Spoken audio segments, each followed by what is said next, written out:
Hi guys, this is Unit 3. It's called Airbags, and we're going to start out in Section 3.1 where we're going to discuss the three states of matter and the transitions between solids, liquids, and gases using phase diagrams and heating and cooling curves. So let's start off with the solid state. You will notice in the diagram that the particles are closely packed. And that's because they have very strong attractive forces holding those particles together. Because they are so close, they can only vibrate in place. And so we say that they have low kinetic energy. Remember that kinetic energy is energy of motion. So their only ability to move is those vibrations in place. So they can't switch places with each other because they are as closely packed as they can get. And that gives them a definite shape and a definite volume, and incompressibility. You cannot push these particles closer together because they're as close as they will get. The liquid state has particles that are more spread out than a solid, as seen in the diagram. And that's because they have weaker attractions. Now these attractions are still somewhat strong, but not as strong as the particles that are in solid state. Because there are weaker attractions, the particles are free to move past each other, so we say that liquids will flow. Because they flow, they can take the shape of their container, so they have an indefinite shape, but a definite volume. Lastly, we would say that liquids are slightly compressible. That means that we can actually push the particles closer together, and because there is some distance between the particles, in theory, we should be able to do that. But liquids really are incompressible as well in the real world. Our last state is the gaseous state, and you'll notice in this diagram the particles are extremely far away from each other as compared to the other two states, and that's because they have the weakest attractive forces. Because there aren't strong forces holding them together, these molecules are allowed to move in extremely fast, rapid, random motion. And so we say that gas particles have extremely high kinetic energy. Because they can move wherever they want, they have an indefinite shape and an indefinite volume, and they are highly compressible. Because there are such great distances between the particles, we can push those particles closer together, so gases are very compressible. So we've talked about the word endo and exothermic before, but now we're going to apply them to phase changes. So let's start off with our three states, solid, liquid, and gas. We know that the solid is very compact, very strong attractive forces. We know the liquid particles are a little bit spread out, weaker attractive forces. Gas particles are really far apart from one another. So in order for a solid to convert to a liquid, which is the process of melting, we're going to need to put in energy to break the attractive forces of the solid particle. That will then allow the particles to separate from each other, and they'll be a little bit farther away, thus in liquid state. The same thing applies to the process of vaporization. Vaporization is the change of a liquid into a gas. And it has two forms, boiling and evaporation. Once again, in order for the liquid to turn into a gas, we have to put in energy to break the attractive forces that are holding the liquid particles together so they can separate even more and become in gaseous state. There is a third type of change, and that's where a solid directly converts into a gas. That's called sublimation. And once again, we have to put energy in to that solid state in order to separate those attractive forces, great distances between the particles, then put it in gaseous state. So kinetic energy must be put into the substance in order to increase the motions of the molecules and thus to break the intermolecular forces holding the particles together. All three of these phase changes are endothermic. So here's just a quick picture of the three states of water and the process of melting as the solid goes to the liquid, evaporation as the liquid turns into vapor or gas, and that direct change from a solid to a gas called sublimation. While here, you'll notice that if we go in the opposite direction, you will see that condensation is when a gas turns into a liquid, freezing is when a liquid turns into a solid, and the opposite of sublimation is deposition, when a gas directly turns into a solid. You'll also notice that as we went from solid to liquid to gas, heat energy was taken from the environment. That means we had to put energy in, okay, to get these to occur, these phase changes to occur. And you'll notice that if we go in the opposite direction, you'll see that we're going to have to remove energy this time in order to get those processes to occur. So if we draw the solid, the liquid, and the gas states again, this time we're moving from a gas to a liquid, which would be condensation, a liquid into a solid, which is freezing, or that direct change from a gas to a solid, which is called deposition. You want to remember that gaseous particles are very far apart and they have high kinetic energy. They're moving at extremely fast, rapid, random motions. So we have to slow those motions down. In order to do that, we have to remove energy to get them to slow down. That's going to cause those particles to get closer together. The intermolecular forces will start to draw and hold them closer together. And as we keep on doing that, we actually get more and more particles to exist closer and closer together, which will then eventually get us into that solid state. Once again, just a quick visualization to help you see the changes of state and which ones are considered endothermic and which ones are considered exothermic. Now, the temperature at which a liquid can turn into the solid is called a freezing point, and we're going to abbreviate that as FP. Melting point is the temperature at which a solid turns into a liquid. We're going to abbreviate that MP. One of the things that you might not realize is that the freezing point and the melting point are actually the same for a particular substance. So, for example, water has a freezing point and a melting point of 0 degrees Celsius or 32 degrees Fahrenheit. Boiling point is the temperature at which a liquid turns into a gas, abbreviated BP. Condensation point, or dew point, which is abbreviated CP, is the temperature at which a gas turns into a liquid. And just like before, the boiling point and the condensation point are actually the same. Once again, water has a boiling point or a dew point, condensation point, of 100 degrees Celsius or 212 degrees Fahrenheit.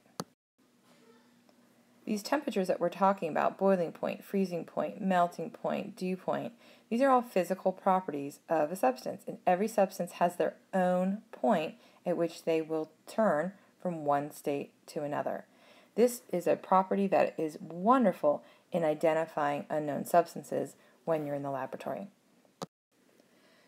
So we mentioned a few slides back that vaporization is the umbrella term for the two changes of evaporation and boiling, which are both taking a liquid to a gas.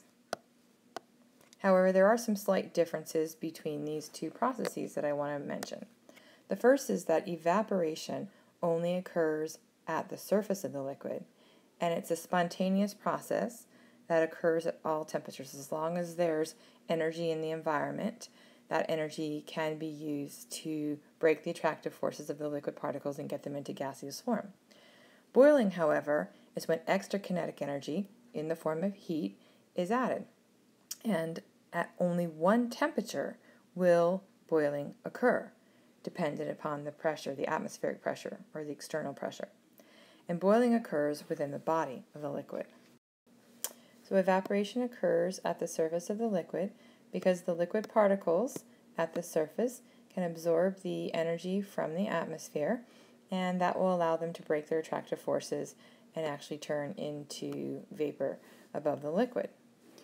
Boiling is when you're going to actually have a heat source. That heat source is going to be the provider of energy to break the attractive forces and cause the water molecules to turn into vapor. Now, of course, vapor is a gas. Gas is less dense than liquid, and so those are going to start to rise. And part of that is because the vapor pressure of the liquid is going to be greater than the atmospheric pressure that is pushing down on this liquid. And that's actually when boiling will occur. So the real definition of boiling point is when external atmospheric pressure equals the vapor pressure of the liquid. At that point, the liquid molecules are converting into vapor, and the process of boiling is occurring. Remember that boiling is just the conversion of a liquid to a gas. If you take a look at the diagram at the bottom, you can see a column of air molecules within our atmosphere. Because of gravity pushing on those air molecules, there will be greater atmospheric pressure closest to the sea level. So what that means for us is that atmospheric pressure changes with location. If you were to ask a student in Denver, Colorado, what the boiling point of water was, they would give you a different answer than a student in Charlotte, North Carolina. And that's because those two students are actually at different elevations. There's different atmospheric pressure associated with each of those locations. So how do we discuss boiling point if everywhere we go at a different elevation there's a different atmospheric pressure and that changes boiling point? Well, we use the word normal. And normal means that we're going to describe the boiling point at 1 atmosphere of pressure. And 1 atmosphere of pressure is usually at sea level. So that student in Denver, Colorado, when he's asked the question, what is the normal boiling point of water? He'll tell you it's 100 degrees Celsius, just like that student in Charlotte, North Carolina. But if you ask that student in Denver, Colorado, what is just the boiling point of water in Colorado, they would say, well, at my elevation, it's about 98 degrees Celsius. So we just mentioned as you get higher in altitude, that is going to lower your atmospheric pressure. And you can see that as we go from sea level to 14,000 feet in altitude, there is a lower boiling point. In fact, if we were to go to the top of Mount Everest, which is 29,000 feet above sea level, water would actually boil at 69 degrees Celsius. So we've been talking about atmospheric pressure and vapor pressure, but I think we need to go back and actually define what pressure really is. It's the force per unit area created as gas particles collide with objects, and it's usually measured in newtons per meter squared, but in chemistry we use units like atmospheres or millimeters of mercury. Okay? So atmospheric pressure, once again, is just that force per unit area that's being exerted against the surface by the weight of the air molecules above that surface. And we've just learned that the more air molecules you have above the surface, the more molecules will collide with each other, produce that force, and you'll have a higher air pressure or atmospheric pressure. So at sea level, we have extremely high atmospheric pressure of about 1 atm. Now the vapor pressure is just the pressure of the gas molecules above the liquid colliding with each other. And remember, those are there because of that vapor, which was the conversion of the liquid to the gas. One of the things that we're going to see in lab is that the lower the attractive forces, okay, the weaker the attractive forces holding those particles together, the more easily they will be able to convert from a liquid to a gas, and that's going to give us a higher vapor pressure. We say that substances with high vapor pressure are volatile. Now, normally we think volatile means explosive, but in this case, volatile just means that they can easily convert from a liquid to a gas, and that's because they have weaker attractive forces holding them together compared to something else. So only 2 factors control the vapor pressure of a liquid. We talked about temperature early on as a measure of the average kinetic energy of a substance. If we increase the temperature, we increase the motions of the molecules within a substance, and that causes them to be able to break away from the attractive forces holding them together. And of course, we talked about attractive forces a few minutes ago. The weaker the attractive forces, the easier it is for those molecules to break away from each other. So you can see on this graph to the right that if we increase temperature, we increase the vapor pressure of a liquid. If we just focus in on the water line, you can see that as temperature is increasing, as we go from 0 to 20 to 40 to 60 to 80, you can see that the vapor pressure of that liquid is definitely increasing, and that is the case for the other three substances as well. Now remember, we define boiling point as a point where vapor pressure of a liquid equals the atmospheric pressure. So I can also use this graph to actually read boiling points of liquids. If I stay again on that water level line, if I went to 200 torr of atmospheric pressure and I was able to get my water to also have 200 torr of vapor pressure, I could then actually, from this graph, interpret that that would take place at about probably 67, 68 degrees Celsius. If I was at a higher atmospheric pressure, say 600 torr, and I was able to get the vapor pressure to equate to that value, then you'll see that the boiling point is going to be higher. In this case, it's going to be somewhere around maybe 95, 96 degrees Celsius. The last thing I want to point out to you right here is that we talked about the word normal in front of boiling point, and that meant we were at sea level, and we defined that at 1 atm of pressure. Well, you're going to learn that 1 atm of pressure is actually equal to 760 torr. So our normal boiling point of water, okay, is 100 degrees Celsius, and that's a standard that you probably already know. Notice that the other two liquids at normal boiling point have lower boiling points. And so what that must mean for us, since they're at the same level of pressure, that there must be stronger attractive forces in water and weaker attractive forces in the other two liquids, the weakest being this diethyl ether. They're going to have their molecules separating a lot easier at that particular level of pressure because of the weaker attractive forces.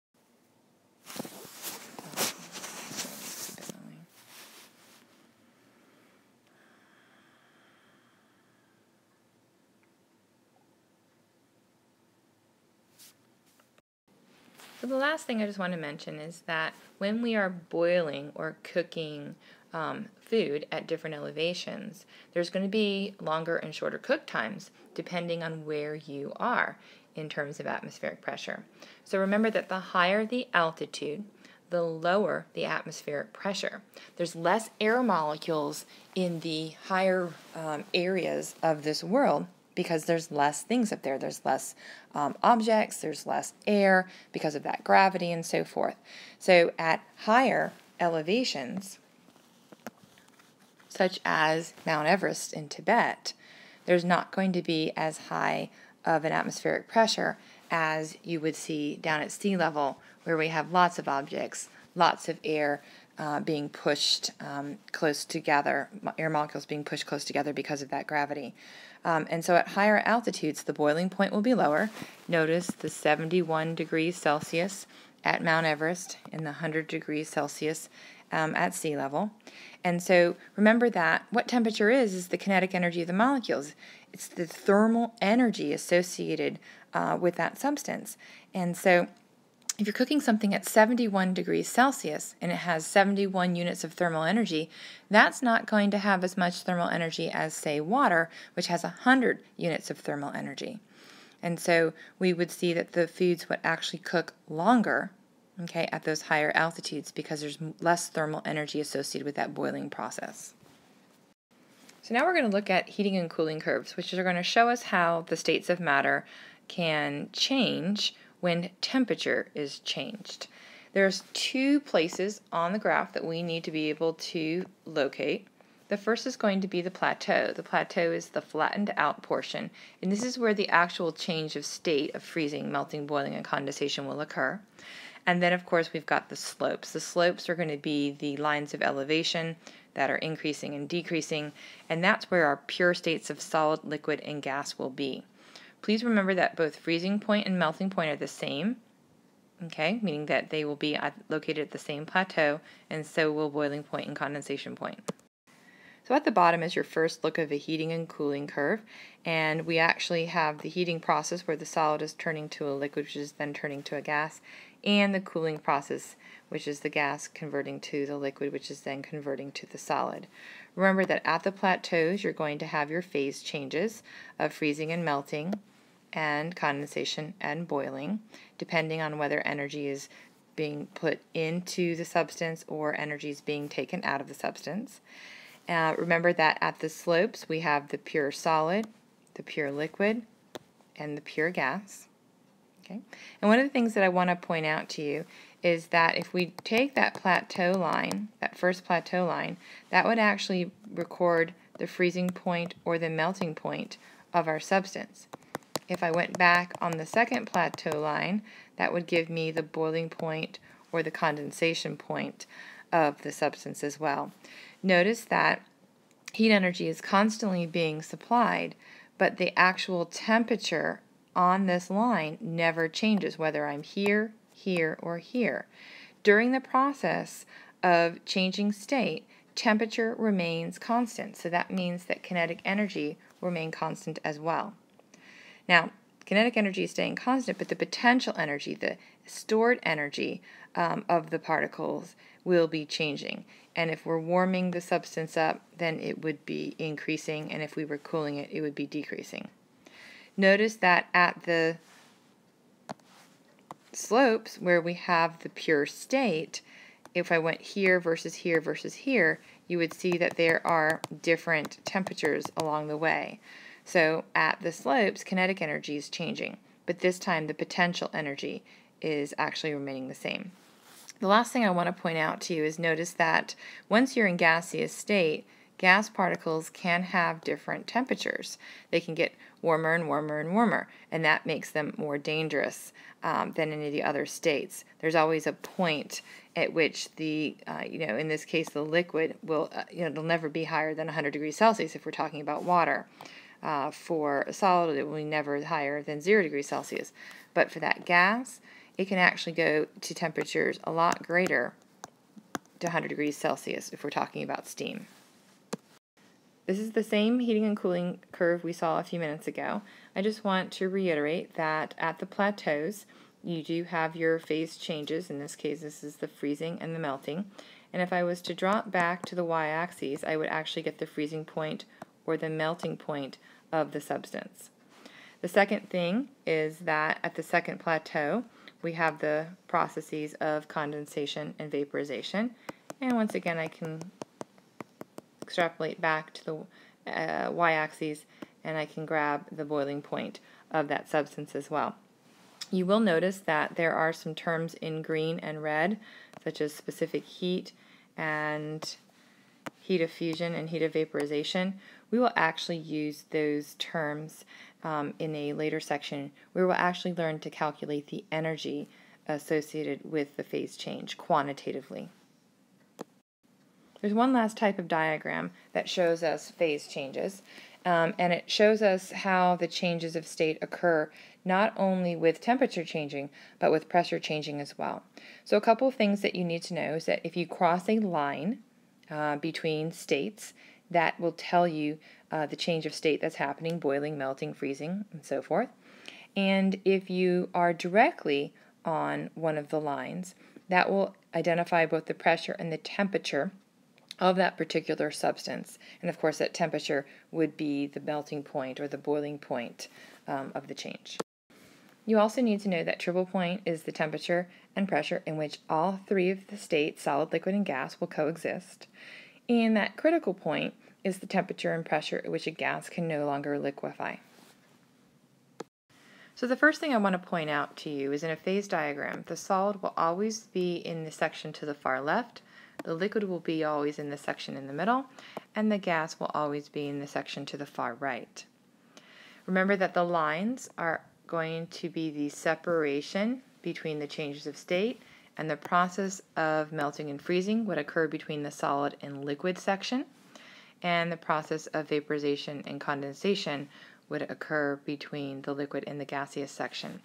With this type of diagram, we can also now see sublimation and deposition as we cross directly over from a solid to a gas or from a gas to a solid. I want to point out the triple point. That will be where all three lines intersect, and we could record the pressure and the temperature of that triple point, and that would be the temperature and pressure at which the solid, the liquid, and the gas could all coexist. Notice that there's only one point of pressure and temperature that this can happen. And then the last thing I want to point out to you is the critical point. In this area right here, we're basically saying that at this particular pressure and temperature, a gas can no longer liquefy. And what that means is these gas particles are just moving so fast at this high temperature and this high pressure that there's no way they're ever going to be able to find their attractive forces and actually condense back into liquid state. So in this area right over here, we're kind of at the point of no return. You would actually have to lower the temperature or the pressure to actually get a gas to convert back into liquid state. It would be impossible to do that in this section of the graph. Lastly, I want to point out that any point along this line would be considered melting point or freezing point. Any point along this line would be considered boiling point or condensation point, and any point on this line right here would be considered sublimation point or deposition point. So there's phase diagrams for every substance in this world. On the left we have water, and on the right we have carbon dioxide. If we went to the 1 atmosphere mark, which we hopefully now know is the pressure at sea level, standard pressure, and we went over to the line that separates the liquid to the gas, that point where 1 atmosphere intersects with the line would be the boiling point of water. If we were to go to the same 1 atmospheric mark on the other diagram, you would see that we would not find the liquid vapor line. The only line that we would intersect would be the line that separates the solid from the gas. So at 1 atmosphere, carbon dioxide can only sublime. It cannot go through the process of vaporization. We would actually have to increase the pressure and increase the temperature to at least negative 56.4 degrees Celsius in order to get the solid to actually turn into a liquid. And then, of course, we would have to even increase the temperature even more in order to get it to go from liquid to gas. The second thing I want to point out is the slope of the line that separates the solid from the liquid. It is a negative slope for water and a positive slope for carbon dioxide. One of the things we know now is that if you take a gas and you put pressure on that gas, it will cause those gas molecules to compress, to get closer together. And let me just pick a point on this curve. You can see I'm increasing pressure, so I'm going from a gas to a liquid to a solid. So as we increase the pressure, we find that the solid state of carbon dioxide will be the most dense, then the liquid, then the gaseous state would be the least dense. Okay, but if we were to do the same thing for water, and we were to pick a point, we would start, say here, I would start off in gaseous state, but then I would hit the solid state, and then the liquid state. We know with water and its special characteristics that the density, the most dense state, would be the actual liquid, then the solid, and then the gas. Let's see the types of questions that I can ask you in terms of interpreting the phase diagram. In this case, it will be for water. So the first thing that we're going to look at is the temperature of line B at 1 atmosphere, which would be your freezing point. So if we took a look at 1 atm of pressure, which would be the normal freezing point, and we went to line B, we would read that the temperature is 273 degrees, and that temperature is in Kelvin scale. If we were to do the same thing at 1 atmosphere, which would be normal boiling point, and we went over to line C, and we dropped down, you would see that that would be 373 Kelvin. Keep in mind, anywhere along this line is boiling point, but normal boiling point is always referencing 1 atmosphere of pressure. And then lastly, point D, which is the intersection of the 3 lines, would represent triple point. All right, some other questions. What is point E? Remember we talked about that being the critical point. The next question, what change of state happens when you cross line B at a constant pressure of 10 atmospheres with increasing temperature? So if I go up to about 10 atmospheres, if I'm crossing line B, I'm actually going from a solid to a liquid state, and that's increasing temperature. So that would be the process of melting. What change of state occurs when you cross line A at constant pressure of 0.001 atmospheres? So if I was down here at about 0.0001 and I've crossed line A, that would take me from solid to gas. So that would be the process of sublimation. And then the last one says, what change of state happens when you cross line C at 400 Kelvin to 300 Kelvin at approximately 5 atmospheres? So if I went up to about 5 atmospheres, which puts me about right here, and I was crossing line C from 400 Kelvin, which would be about right here, to 300 Kelvin, I would be going from a gas to a liquid, which is the process of condensation. So as always, in class, we'll be doing lots of activities with phase diagrams, heating and cooling curves, understanding how boiling point changes with different atmospheric levels and vapor pressure levels and so forth. And once again, practice makes perfect, so just make sure that you ask lots of questions in class and that you work through the activities to the best of your ability.